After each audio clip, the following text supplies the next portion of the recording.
मेरा नाम मंगलेश कुमार तारम है और मैं जो है बीए थर्ड सेमेस्टर की जो क्लास है तुलसीदास से संबंधित जितने भी रचनाएं हैं, जीवन परिचय, तुलसीदास के जीवन परिचय, उसकी रचनाओं के बारे में आज चर्चा करेंगे।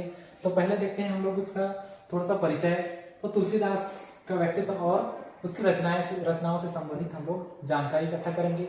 उससे पहले हमें जो है पहले जानकारी लेना है तो भक्ति काल आ जाता है हिंदी साहित्य के इतिहास के अंतर्गत। भक्ति काल में जो है भक्ति काल का समय सीमा 1375 से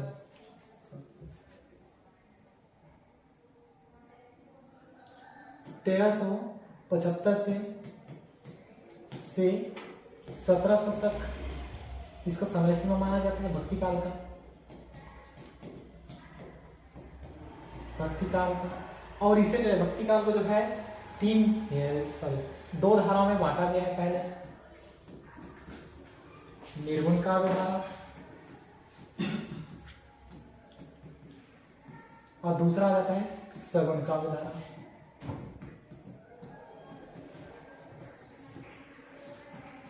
सगुण काव्य धारा और इसके अंतर्गत निर्गुण काव्य धारा के अंतर्गत फिर से दो भागों में बांटा गया है। और पहला आ जाता है ज्ञानाश्रय शाखा,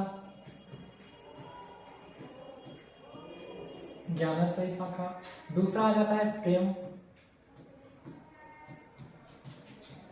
प्रेमाश्रय शाखा। और इसके अंतर्गत सगुण काव्य धारा के अंतर्गत फिर दो भागों में बांटा गया है। इसे पहला आ जाता है राम काव्य धारा, दूसरा आ जाता है कृष्ण काव्य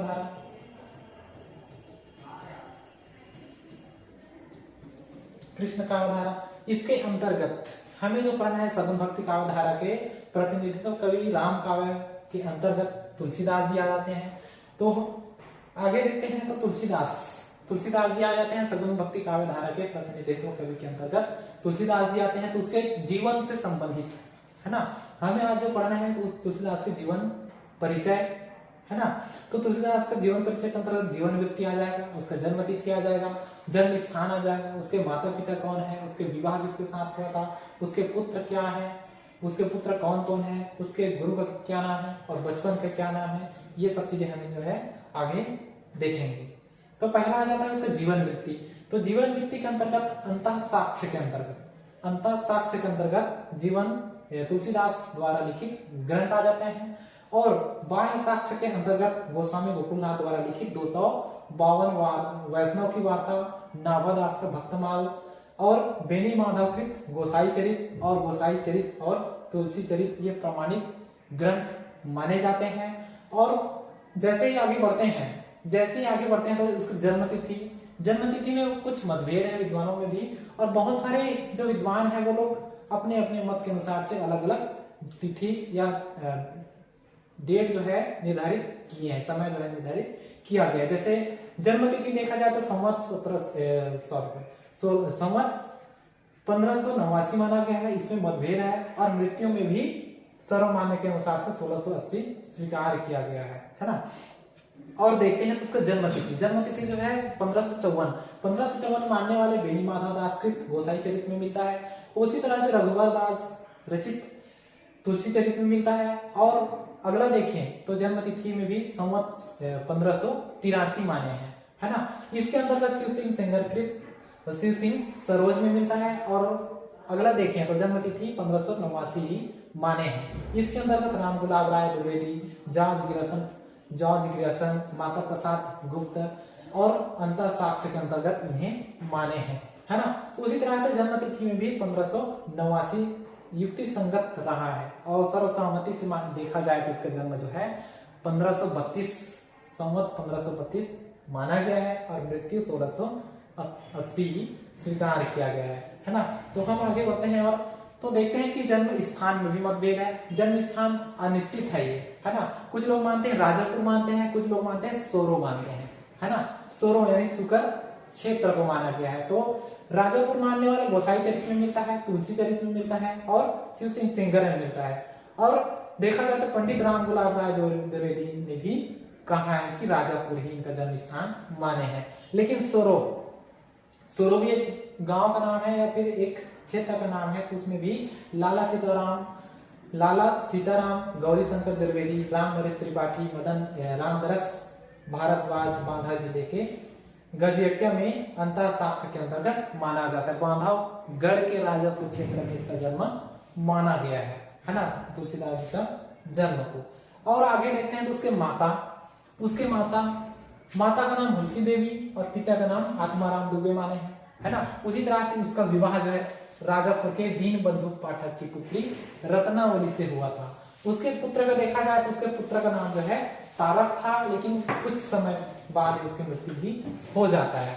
उसके गुरु का नाम देखें, उसके गुरु का नाम तो बाबा नरहरिदास जी है, और बचपन का नाम तुलसीदास जी के बचपन का नाम जो है राम बोला रखा गया था, है ना। जो राम बोला चाहे उसके बचपन से ही रखा गया था, क्योंकि जन्म के समय ही उसका मुख से जो है राम नाम का पहले ही मुख से निकला था, इसीलिए उनका नाम भी राम बोला रख दिया गया, है ना। तो आगे बढ़ते हैं। और तो तुलसीदास की जो रचनाएं हैं, ये तो क्या था, पहले जो हो गया था उसके जन्म, मृत्यु, उसके गुरु, उसके जो पति, उसके पत्नी, उसके पुत्र, है ना, इनके बारे में चर्चा किए थे। अब आ जाते हैं उसकी रचनाओं के बारे में। रचनाएं इनकी 12 ग्रंथ रचनाएं हैं, है ना। इनके 12 ग्रंथ हैं, रामचरितमानस, रामलला नाचू, वैराग्य संदीपनी, वर्वे रामायण, पार्वती मंगल, जानकी मंगल, रामज्ञ प्रश्न, विनय पत्रिका, दोहावली, कवितावली, गीतावली, कृष्ण गीतावली, विनय पत्रिका, है ना। पूरे मिलाकर के 12 ग्रंथ हैं, है ना। तो पहला जो देखते हैं हम लोग रामचरितमानस। यहाँ से तुलसीदास जी के रचनाएं हैं, और इसकी जो भाषा है अवधी भाषा में, रामचरितमानस की जो भाषा है अवधी भाषा है, और इसमें जो है 60 छंद मिलते हैं अवधी भाषा के अंतर्गत। इसमें 60 छंद मिलते हैं, और इसमें देखा जाए तो 60 दोहे भी है, और ये जो है एक महाकाव्य है। रामचरितमानस जो है तुलसीदास की प्रसिद्ध ग्रंथ माने जाते हैं हमारे सिलेबस में भी। यहीं से उठा करके जो बीए 3rd सेमेस्टर है उसमें उठा करके रामचरितमानस को रखा गया है, जिसमें से हमें पढ़ना है सुंदरकांड।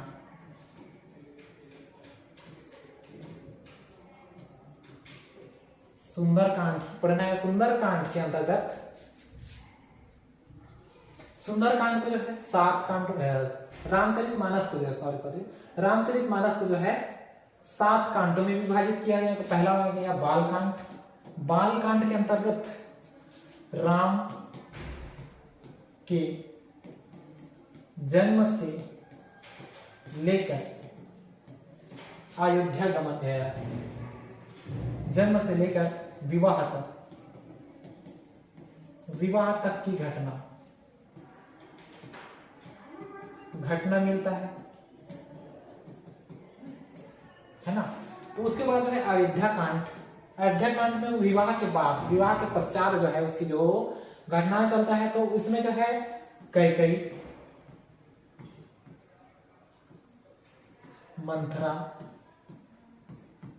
मंथरा जो है कैकेयी को वरदान मांगते, राजा दशरथ से जो है कैकेयी को 2 वरदान मांगने के लिए जो है भेज देते हैं। उसके बाद उन्होंने कैकेयी क्या करता है कि उन्हें राजा दशरथ से 2 वरदान मांगता है, तो उस चीज को जो है अयोध्या कांड के अंतर्गत रखा गया है ना। और उसमें जो है अंतिम जो है इनका अंतिम कहां तक होता है, तो उसका जो वनगमन, अयोध्या कांड के अंतर्गत वनगमन, राम का जो है वनगमन से तक चलता है ना। तो अरण्य कांड आता है। अरण्य कांड में जो है पूरी तरह से इसमें जो है अरण्य कांड के अंतर्गत जब माता सीता को रावण जो है हरण करके ले जाता है, तो उसका घटना जो है इसमें चलता है ना। और राम जो है माता सीता को ढूंढने के लिए चले जाते हैं। तीसरा अगला आ जाता है किष्किंधा कांड। किष्किंधा कांड में जो है किष्किंधा कांड के अंतर्गत बाली, सुग्रीव और राम, है ना, इनका युद्ध चलता है। पता लगाते लगाते जो है अरण्य कांड खत्म होता है। उसके बाद पता लगाते लगाते राम जो है किष्किंधा नरेश के पास चला जाता है, और वहां जो है बाली, सुग्रीव का युद्ध चलता है, उसमें वर्णन होता है। उसके बाद अपना सेना जो है राम जो है अपना सेना तैयार कर लेता है। फिर आ जाता है सुंदरकांड। सुंदरकांड के अंतर्गत जब उनका राम की सेना तैयार हो जाते हैं, उसके बाद जो है सुंदरकांड में चले जाते हैं। तो सुंदरकांड जो है जब माता सीता को ढूंढने के लिए हनुमान जी, इसमें मुख्य पात्र जो है हनुमान जी है। हनुमान जी मेन पात्र है। और ये जो है जामन के कहने के अनुसार से वो चले जाते हैं हनुमान जी, और वहां पर जाकर के माता सीता को ढूंढने का प्रयास करते हैं। और बहुत सारे दृश्य भी देखने को मिलता है कि जहां पर नदी है, पहाड़ है, नाले हैं, और वहां के जो दृश्य है, अशोक वाटिका है, और लंका नगरी का जो वासी है ना, जो लंका नगरी की दृश्य है, उन सभी को जो है डाल करके एक सुंदर कांड के नाम दिया गया है ना। अगला आ जाता है लंका कांड। लंका कांड में राम रावण का युद्ध चलता है, मेघनाथ का युद्ध चलता है, उसमें सारी घटनाएं लंका कांड के अंतर्गत होता है, और अंतिम में जो है रावण की मृत्यु हो जाता है। फिर आ जाता है उत्तरकांड, है ना। उत्तरकांड लंका कांड के अंतर्गत रावण का मृत्यु हो जाता है। उसके बाद उत्तरकांड में जो है युद्ध के उपरांत जो है अयोध्या में आते हैं। फिर राम जो है अयोध्या का राजा बनता है। फिर माता सीता को वनवास मिल जाता है, प्रजा के हित के लिए जो है माता सीता को वनवास मिल जाता है। तो ये सारी घटनाएं जो है रामचरितमानस में चलता है। जैसे ही हम लोग आगे बढ़ते हैं और तो उसकी रचनाएं देखते हैं, तो विनय पत्रिका आ जाता है। विनय पत्रिका के अंतर्गत में देखते हैं तो रामचरितमानस के समक्ष भी विनय पत्रिका का स्थान रहा। विनय पत्रिका में गोस्वामी तुलसीदास जी की भक्ति और उसके दैन्य का अच्छा विकास हुआ। लोगों का कथन है कि गोस्वामी जी ने विनय पत्रिका की रचना काशी के पंडित मंडली अत्याचार व्यवहारों से पीड़ित होकर की थी, और इसमें ऐसे जो ज्ञान, वैराग्य, मोह, संसार की नश्वरता पर प्रकाश डालने का प्रयास भी किए हैं।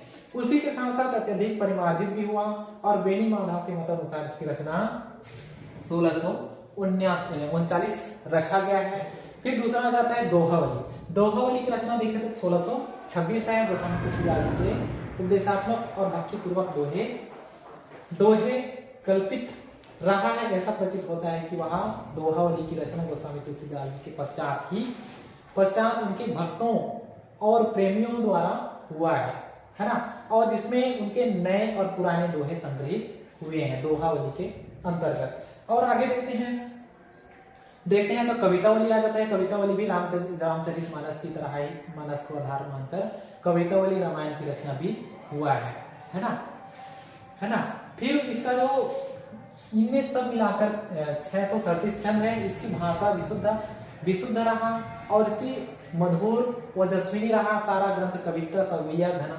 धनाश्री, षष्ठपदी इत्यादि छंदों में लिखा गया है, जिनमें गोस्वामी तुलसीदास जी ने अपने जीवन पर प्रकाश डाले हैं। और कवितावली में तत्कालीन सामाजिक राजनीतिक स्थितियों का भी चित्रण हुआ है। और इसका समय सीमा देखा जाए तो 1655 से लेकर 1671 माने हैं।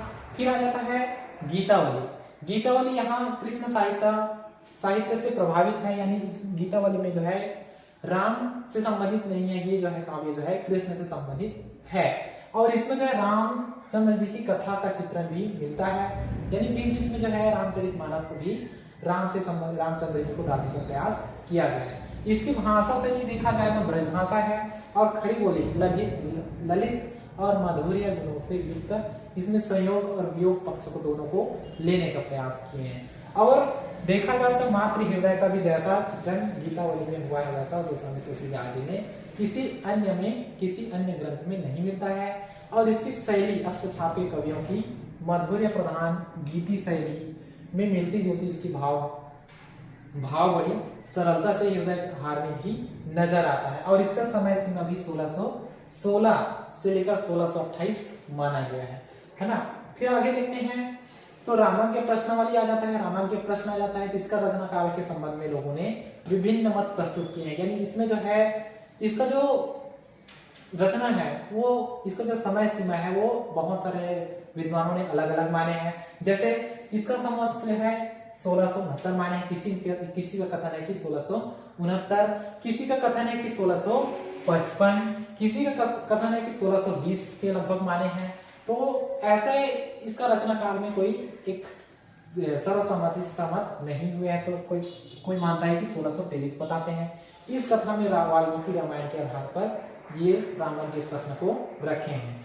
फिर दूसरा आ जाता है कि इसमें जो है शुभ और अशुभ का संकेत मिलता है रावण के प्रश्न के अंतर्गत, है ना। दूसरा आ जाता है वैराग्य संधिनी, इसका प्रकाशन वर्ष 1635 माना जाता है और इसमें कुल 62 छंद है ना।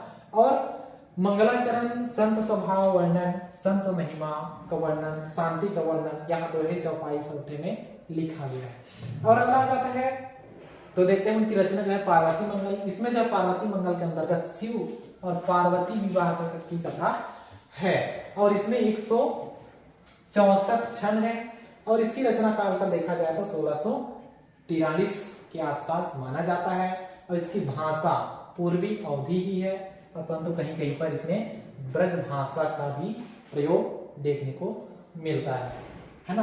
तो आगे देखते हैं तो रामलला नाचू आता है, इसका रचना काल देखा जाए तो 1640 माने हैं और यह कवि जो बरवे में लिखा गया है ना। जी जो रचना है बरवे में लिखा गया है और बरवे रामायण अलग है ना। बरवे रामायण का रचना जो है 1662 के आसपास माना जाता है और ये भी बरवे में ही लिखा गया है। उसी तरह रामलला नाचू लिखा गया है, उसी तरह से बरवे रामायण भी बरवे में लिखा गया है। और इसमें जो है कांड और छंद, इसमें भी 7 कांड ही है ना। बरवे रामायण में भी 7 कांड ही है और 69 छंद है ना। और यही जो है इसमें कथा के अंतर्गत पूर्ण नहीं हुआ था और बाल कांड, अयोध्या कांड और सभी रसों का प्रवाह इसमें भी मिलता है ना। क्योंकि ये भी जो है रामायण की तरह, रामचरितमानस की तरह ये भी है और इसमें भी 7 कांड ही विभाजित है और इसमें अलंकारों की योजना कुशलता के साथ साथ की गई। इसकी भाषा भी अवधि ही माना गया है ना। इसकी भाषा भी अवधि माना गया है। और हम देखते हैं तो एक इसमें ट्रिक है कि जितने भी कवितावली और हम देखते हैं तो मैं अपने से ट्रिक बनाया था इसे कि जितने भी रचनाएं हैं तुलसीदास की, जितने भी रचनाएं वो वली शब्द आ गया तो वो जो है ब्रज भाषा में लिखा गया है और जितने भी शब्द वली शब्द नहीं आते हैं अंतिम में, है ना, तो वो जो है ब्रज अवधि भाषा में लिखा गया, अवधि भाषा में लिखा गया। जैसे हम लोग आगे बढ़ते हैं इसमें मैं अपने तरीके से उसे ट्रिक बनाकर रखा था और इसमें इसका कृष्ण गीतावली है, इसका संवत जो है 1649 के आसपास माना जाता है और पदों की कुल संख्या देखा जाए तो 61 है। इसमें श्री राम की जीवन चरित्र पर लिखा गया है और ब्रज भाषा में भी, ये भी इनकी जो भाषा है कृष्ण गीतावली की वो भी ब्रज भाषा में ही है। अगला आ जाता है जानकी मंगल। जानकी मंगल के अंतर्गत पार्वती मंगल की भांति ये भी खंड काव्य में है और इसमें राम और सीता जी के विवाह की कथा पर वर्णन मिलता है और इसका भी वर्णन शैली बड़ी मधुर और रोचक है। अरुण और हरि गीतिका छंदों में इसका अच्छा भाव व्यंजना हुआ है और इसके भी पदों की संख्या देखा जाए तो 216 है और इसका जो रचना है वो 1643 है। और आगे बढ़ते हैं, बस इतना ही है।